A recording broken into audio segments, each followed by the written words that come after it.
if you want to make big things happen, just taking steps forward is the right thing to do, right? Taking action is a good idea. So if you've got good intentions, if your goals are positive and they're going to move you to a better version of yourself, then just taking the next step is the right thing to do rather than staying.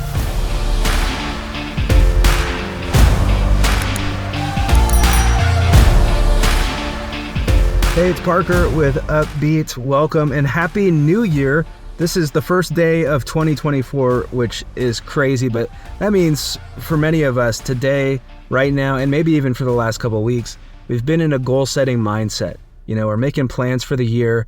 How are we going to make 2024 amazing? So I thought I'd hop on here and share 6 really important kind of steps or tips that have helped me, that I've learned from different guests on the podcast that I think will help you as well, just with goal setting and making 2024 an awesome year. Number 1 is the next step is the right step. Whatever that is for you. You know, we're here to progress. And if we're not progressing, then that means we're staying the same, we're staying stagnant, we're getting comfortable, we're not evolving, we're not growing. So if you want to make big things happen, just taking steps forward is the right thing to do, right? Taking action is a good idea. So if you've got good intentions, if your goals are positive and they're going to move you to a better version of yourself, then just taking the next step is the right thing to do rather than staying comfortable where you are. So the next step is the right step, and it sure as hell beats staying where you are, or even worse, going backward. Number 2, prioritize little goals over big goals. So the little things we work on every single day actually compound and make a way bigger difference than we really think about or even notice, right? And I heard it said once that the little things we work on every single day is actually a better test of character. That's more true to who we are on a day-to-day basis. Sorry, I got my dog in the background and she's barking at someone else walking their dogs. But anyway, a good example that I like to think of for this little goal, big goal thing is professional athletes, right? Only they know what they've done and how hard they've had to work to get to where they are today. The audience, us watching them, we don't know what they went through. We don't know the sacrifices they made, the little things, you know, the right foods, the right amount of sleep, the exercising every single day, all the extra things. I mean, that's stuff we should do, but all the extra things that a professional athlete would do to get to where they are, we don't pay attention to that as the audience, right? And that same kind of thing is relevant to all of us for what we're pursuing.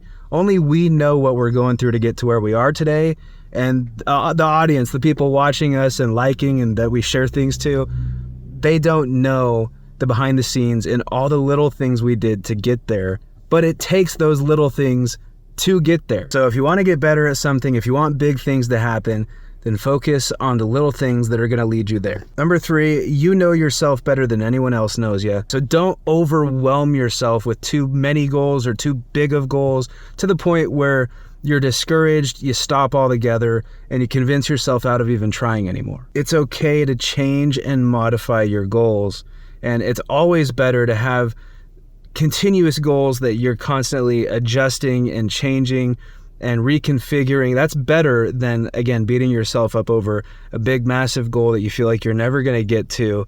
But that said, don't limit yourself either. This is like 3.5. Don't limit yourself either. You're capable of so much more than you think you are. And you should push yourself, and you should push boundaries, and you should do more, but not at the extent of losing yourself, and not at the extent of getting so discouraged that you stop, right? So just know that. Know when is too much, when is too little, and challenge yourself, but don't push to a point where you give up, you know. And again, you know yourself better than anyone else does, so go at your speed. Number 4 is create goals for you because you want to. This is a really big thing right now because it's New Year's, right? And everybody's posting about their goals and about celebrating 2023 and how their 2023 highlights are so much more amazing than yours, blah, blah, blah, right? Don't come up with goals just because it's New Year's and just because you want to have something to post about on social media.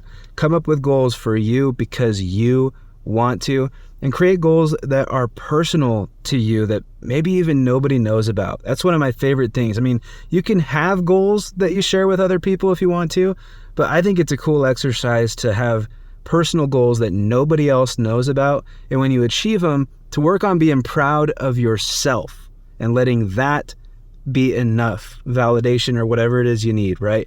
Let that be enough to be proud of yourself and to not need the validation from other people for it. Number 5 is going to sound like the exact opposite of that, but create goals for others with a service-based mindset, right? We just went through Christmas. Don't let being kind and giving and serving, don't let that be just a Christmas thing. If you focus your goals on helping other people, you will inevitably grow. That's just how it works. And number 6, this is more of a goal in and of itself, or a goal suggestion rather than like a tip or strategy for goal setting, but allow more space for quiet and stillness in your life. That's something that I'm going to be working on in 2024. We live in a loud world, y'all. It is loud, it is hectic, chaotic, noisy, negative oftentimes. There's a lot of good out there too, but I think you know what I mean, where it's just, there's so much always going on, and there's not enough quiet and stillness and whatever that is for you, right? Some people meditate, some people read, some people like hiking and going into nature more. For me, it's something literally as simple as, like, I'm in my car right now. When I'm driving, just not having music, not having podcasts, not being on the phone, not taking phone calls or anything, like just being with myself in the car. That's a good time to pray, think, ponder, whatever it is, right? So just allow more space for quiet and stillness in your life. I think as we do that, we'll be surprised how much more connected we get with ourselves again, and we get more clarity moving forward, which I guess ultimately will help us set better goals as well. Anyway, thanks for listening. Follow wherever you get the podcast at. Social media, mine is at parkerkane.co. The podcast is at UpbeatPod. Website, parkerkane.co/podcast. Next week, Nicole Weber Design is going to be on the show. She is amazing. I am so excited to share that interview with you. I purposefully saved it to be the first one I post in 2024 because of what she has to share with us. So make sure you listen into that. She is amazing. She's actually the girl who designed the logo for this podcast.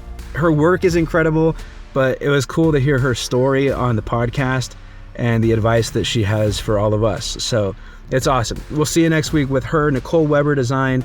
And I am wishing you, until then, the best week, the best first week of 2024.